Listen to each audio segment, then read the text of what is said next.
Bonjour à tous. Alors, il y a quelques mois, je vous disais que Temu et Shein étaient morts aux États-Unis. Et vous m'avez tous lynché dans les commentaires ou les explications sur les réseaux sociaux que Temu est là pour rester. Donc, il n'y a pas de coup fatal pour Temu. Ce type n'y connaît rien en affaires. Eh bien, l'État français, en fait, vient de déclarer la guerre à ces deux mastodontes de vente en ligne via des applications web. Et ce que l'État français a fait est tellement dingue que j'ai dû mettre en fait l'article en pause pour être sûr de bien saisir la teneur. Alors, pour reprendre le contexte, deux ministres se sont pointés à l'aéroport, ont pris des ciseaux et ont commencé à ouvrir des colis, colis par colis. Pas 10, pas 100 colis. On en parle ici de 200 000 colis en une seule journée. Et ce qu'ils ont trouvé, c'est pire que tout ce qu'on imaginait. Mais ce n'était que le début, car l'État français s'apprête à faire quelque chose qui rendra littéralement impossible en fait la survie de ces sociétés en Europe. Et si vous faites partie de celles et ceux qui pensaient que j'avais tort, vous ferez mieux de rester jusqu'au bout, car je vais vous montrer exactement comment l'Europe va achever ce que les États-Unis ont commencé. Mais avant de démarrer cette vidéo, laissez-moi me présenter. Alors, pour les nouvelles personnes sur cette chaîne, je vous en remercie et bienvenue. Je m'appelle Tenimax, je suis un vendeur professionnel sur la plateforme Amazon et j'enseigne en fait ici sur cette chaîne Amazon les techniques et les stratégies de l'e-commerce qui vont vous permettre en fait de générer des revenus croissants et récurrents avec ce business model Amazon FBA et le private label ou la création de marques propres. Si vous êtes nouveau sur cette chaîne, je vous invite à vous abonner en cliquant sur le bouton s'abonner situé en dessous de cette vidéo pour recevoir les prochaines notifications vidéo. Et je vous promets toujours des contenus de qualité. Je vous ai mis en description la vidéo ici, mon e-book, les 5 étapes pour démarrer un business à succès avec Amazon FBA. Alors, voici le contexte. Passons directement en fait au 6 novembre, tôt le matin. Eh bien, deux ministres français, le ministre du budget et le ministre du commerce se sont rendus à l'aéroport Charles de Gaulle. Mais au lieu de passer par un bureau, ils se sont dirigés directement vers l'entrepôt des douanes et ont fait quelque chose d'inédit pour des responsables gouvernementaux. Ils ont ordonné aux douaniers de cesser le traitement de tout colis, à l'exception des colis Shein. Alors, le reste peut attendre. Ils ont exigé que chaque transit de livraison Shein des dernières 24 heures soit ouverte et inspectée. Alors, normalement, les douanes effectuent des contrôles aléatoires. Environ un colis sur 100 est ouverte. Mais là, il ne s'agissait pas d'un contrôle aléatoire, mais d'une véritable descente de police. Les ministres sont venus avec des caméras et des journalistes. Et ils ont commencé en fait à ouvrir eux-mêmes les colis devant les caméras, 200 000 colis. Alors, le directeur des douanes a déclaré aux journalistes qu'il faudrait au moins un mois entier pour tout traiter, un mois de travail pour une seule journée d'inspection de transit. Et ils agissaient ainsi publiquement de manière délibérée. Le ministre du budget avait brandi des produits devant les caméras, des cosmétiques non autorisés, des jouets dangereux, des contrefaçons, des appareils électroniques défectueux susceptibles de provoquer des incendies. Et elle a déclaré que des inspections précédentes avaient révélé que 80% des produits de ces plateformes ne respectaient pas du tout les normes de sécurité européennes, mais ils ne se contentaient pas en fait de chercher des produits dangereux. Ils préparaient en fait un dossier juridique derrière. La veille de cette descente à l'aéroport, l'État français avait découvert sur la plateforme Shein des articles qui avaient provoqué un tollé général. Alors, des poupées à caractère sexuel, à l'effigie d'enfants, des armes, de véritables machettes et couteaux que l'on pouvait commander aussi facilement que des chaussettes. Alors suite à cela, le Premier ministre a immédiatement engagé des poursuites judiciaires pour bloquer l'intégralité du site web de Shein en France. Et le blocage veut être total jusqu'à ce que Shein puisse prouver que chaque produit était conforme à la législation française. Alors naturellement, Shein n'a pas nié. L'entreprise a immédiatement suspendu l'accès de ses produits litigieux à sa plateforme en France et interdit tous les vendeurs tiers associés. Elle a annoncé qu'elle ne vendrait plus que ses propres produits de marque, d'accord? Ses propres marques en fait.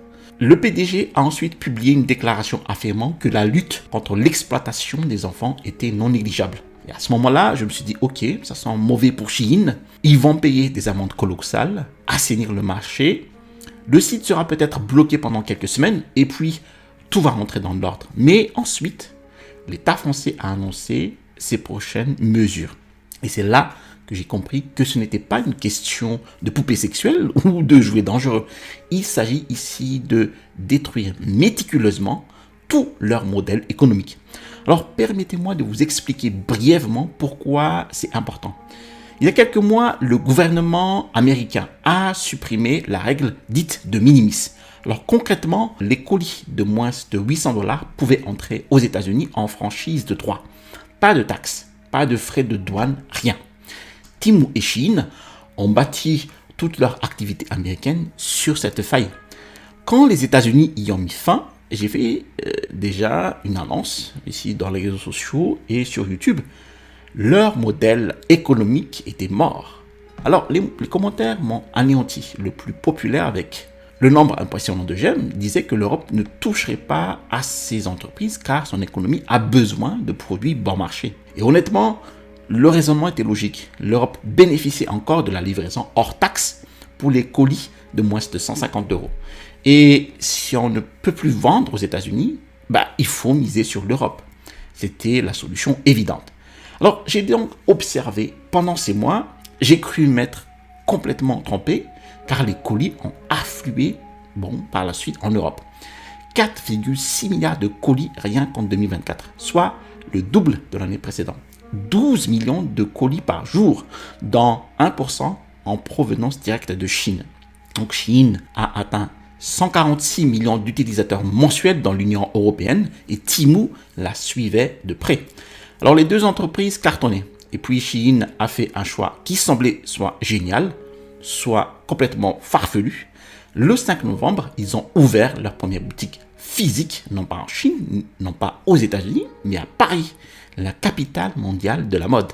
Bien sûr, quelques manifestants protestaient devant la boutique, dénonçant les conditions de travail et les dégâts environnementaux associés, mais la file d'attente s'étendait sur tout le pâté de maison et l'événement ressemblait à une victoire éclatante. Alors pourtant, une semaine plus tard, tout a basculé. Le 12 novembre, le Parlement français a commencé à débattre sur l'article 22 de la loi de finances. Il s'agissait ici d'une proposition visant à taxer chaque colis entrant en France en provenant de l'extérieur de l'Europe. Et à première vue, je me suis dit, ok, 2 €, ce n'est rien. Les entreprises vont absorber le coût et vont le répercuter sur les clients, peu importe.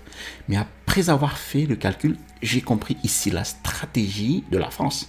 Imaginez, vous commandez un t-shirt à 5 € chez Shein, d'accord? Avec 2 € de taxes, eh bien ce t-shirt à 5 € coûte désormais 7 €, soit une augmentation de 40%. Et soudain, vous vous dites, ok, pourquoi ne pas simplement acheter un t-shirt chez H&M à 8 €, ok? Et toute la proposition de valeur s'effondre petit à petit grâce à ce raisonnement. Car personne n'achète chez Shein simplement parce que c'est légèrement moins cher. On achète parce que c'est tellement moins cher qu'on se fiche en fait de la qualité, de la coupe, des délais de livraison. D'ailleurs, si vous souhaitez lancer votre propre boutique en ligne rentable sur Amazon, téléchargez mon e-book en description de vidéo. C'est 100% gratuit et je vous garantis que vous allez apprendre beaucoup. Et l'État français en fait ne s'arrête pas à une taxe à 2 €. Non, certains parlementaires proposent littéralement une taxe à 25 € par colis. Alors, du coup, un t-shirt à 5 € passe alors d'une seule réglementation à 30 € pièce, ce qui tue les ventes. De plus, la France envisage une taxe environnementale supplémentaire de 5 € sur la fast fashion, qui passera à 10 € d'ici 2030, soit potentiellement 12 € de taxe sur un t-shirt à 5 €. Le ministère français des Finances prévoit que cela entraînera une baisse de 60% du volume de colis. Et ils ne cherchent pas à faire des profits, même s'ils estiment que cela va générer 500 millions d'euros de recettes. Ils tentent en fait de rendre le modèle économique mathématiquement impossible. Et voici ce qui est catastrophique. L'Union européenne prévoyait de supprimer l'exemption des droits de douane de 150 € en 2028, mais la France le fait dès 2026. Elle prend 2 ans d'avance et oblige tous les autres en fait à suivre. Donc Temu et Shein ont immédiatement réagi. Très bien, nous allons faire transiter les colis par la Belgique et puis nous les acheminons par camion jusqu'en France. Sauf que la France y avait déjà pensé. Elle a saisi déjà l'Union européenne et a exigé une enquête immédiate sur Shein au titre de la loi sur les services numériques. L'Union européenne a donné son accord. L'Allemagne a annoncé donc ici enquêter sur ces plateformes Temu Shein pour infraction aux règles de la concurrence. Bon, l'Italie vient d'infliger une amende d'1 million d'euros à Shein pour allégation environnementale mensongère. Et la Commission européenne a déclaré que Temu était déjà en infraction avec la loi sur les services numériques pour ne pas avoir empêché la vente de produits illégaux. Ce n'est donc plus un problème isolé, c'est un phénomène coordonné qui s'étend. Alors, voici ce que tous vos commentaires d'il y a 3 mois ont manqué. Il ne s'agissait pas de savoir si l'Europe allait réagir, mais plutôt quand les conséquences deviendraient impossibles à ignorer. Alors permettez-moi donc de vous expliquer ce qui est arrivé à Shein en France ces 6 derniers mois. L'entreprise a écopé d'une amende de 40 millions d'euros de la part de l'autorité de la concurrence pour des remises fictives. Une autre amende a été infligée pour allégation environnementale trompeuse et une autre encore pour des violations en fait de la réglementation sur les données. Et rien qu'en France, en fait, cette année, elle a déjà payé pour plus de 191 millions d'euros d'amende. Mais elle a continué à croître car son modèle économique fonctionnait encore. Tant que les clients pouvaient acheter des produits bon marché, avec la livraison gratuite et sans taxe, le reste importait peu. Les amendes n'étaient que le prix à payer. Alors, désormais, la taxe change tout, car maintenant, ce n'est plus Shein qui paye, mais chaque client, pour chaque commande.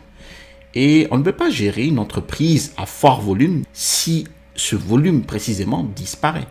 Réfléchissez à ce qui a permis à ces entreprises de prospérer. Ce n'était pas de meilleurs produits, mais une meilleure rentabilité. Ils expédient directement des usines chinoises aux consommateurs européens, en court-circuitant au passage toute la chaîne de distribution, les entrepôts, les droits d'importation, bref, tout. C'est comme ça en fait qu'on vend une chemise à 5 € et qu'on reste rentable. Mais ça ne marche qu'à très grande échelle et sans aucune friction. Dès qu'il y a la moindre friction, le modèle s'effondre. Petite parenthèse, si Temu et Shein disparaissent, cela signifie que la concurrence est désormais plus équitable. Une taxe de 2 € peut paraître insignifiante, mais lorsque votre panier moyen atteint 15 €, cela va représenter une augmentation de prix de 13% sur tous les produits. Et les vendeurs ne peuvent pas l'absorber car leurs marges sont déjà extrêmement faibles. Et il n'y a pas que la taxe, il y a aussi les contrôles. Ces 200 000 colis bloqués à l'aéroport Charles de Gaulle qui mettront 1 mois à être traités, ils vont représenter en fait des jours d'attente supplémentaires pour les clients. Des jours en plus où les clients se demandent pourquoi ai-je commandé ceci? Le modèle économique de Shein repose entièrement en fait sur des achats impulsifs et la livraison rapide. Vous voyez un article bon marché, vous cliquez sur acheter sans réfléchir. Il arrive 1 semaine plus tard et vous ne vous souvenez probablement même plus de l'avoir commandé. C'est ce cercle vicieux de dopamine qui fidélise les clients. Mais si la livraison prend 1 mois à cause d'un blocage en douane, le cycle se rompt et l'envie de commander s'évapore, sans parler des risques juridiques. La France a porté plainte pour diffusion de pornographie infantile. Il ne s'agit pas ici d'une simple réprimande, mais d'une véritable enquête pénale. Shein a dû fermer immédiatement ses offres liées sur la plateforme en France, ce qui signifie à terme qu'elle ne peut plus vendre que ses propres vêtements de sa propre marque. Or, ces vendeurs tiers étaient sa principale source de revenus et ils disparaîtront petit à petit. Donc, résultat des courses, les coûts vont exploser à cause des taxes et les délais de livraison s'allongent à cause des contrôles. Le chiffre d'affaires qui s'effondre suite à de fortes restrictions sur la plateforme et pendant tout ce temps-là, tous les autres pays d'Europe observent la France et se disent on devrait faire pareil. C'est un cercle vicieux et on en est qu'à 3 semaines. Alors, que signifie cet effondrement pour les vendeurs et les acheteurs? Commençons par les bonnes nouvelles, surtout si vous êtes vendeur. La fermeture de Temu et Shein n'est pas qu'un simple fait divers. c'est la fin d'une concurrence totalement inéquitable.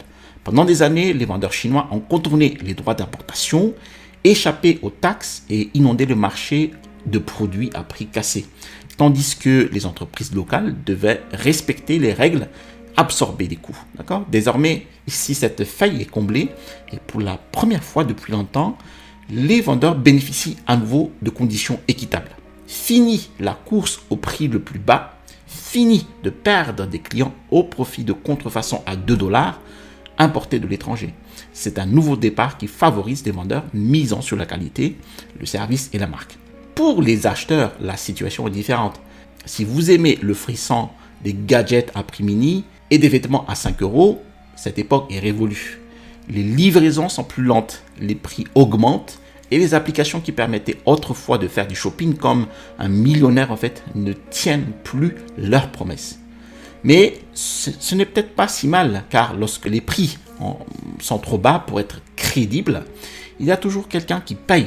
Et dans le cas de Temu et Shein, ce quelqu'un était souvent le vendeur, le fournisseur ou les employés qui travaillent dans l'ombre. Voici donc ce que je prévois pour la suite. La taxe française de 2 euros est adoptée dans les prochaines semaines. Les autres pays de l'Union européenne observent. Lorsque le volume de colis chute de 60%, comme le prévoit la France, l'Allemagne va mettre en place la même taxe, puis l'Italie, puis l'Espagne. Et d'ici mi-2026, toute l'Union européenne aura soit des taxes spécifiques, soit la suppression des droits de douane à l'échelle de l'Union européenne sera accélérée. Et Shein et Temu tentent de miser sur des produits haut de gamme pour justifier des prix plus élevés. Mais cela ne fonctionne pas car personne ne les croit et leur chaîne d'approvisionnement est incapable de produire de la qualité à grande échelle. Et d'ici fin 2026, l'une ou les deux de ces entreprises vont quitter complètement l'Europe ou ne vont plus opérer qu'à 20% de leur volume actuel en subissant d'importantes pertes. Les États-Unis ont comblé la faille, l'Europe fait de même. Une fois ces deux marchés disparus, il n'y aura plus d'échappatoire. L'histoire est loin d'être terminée, elle ne fait que commencer.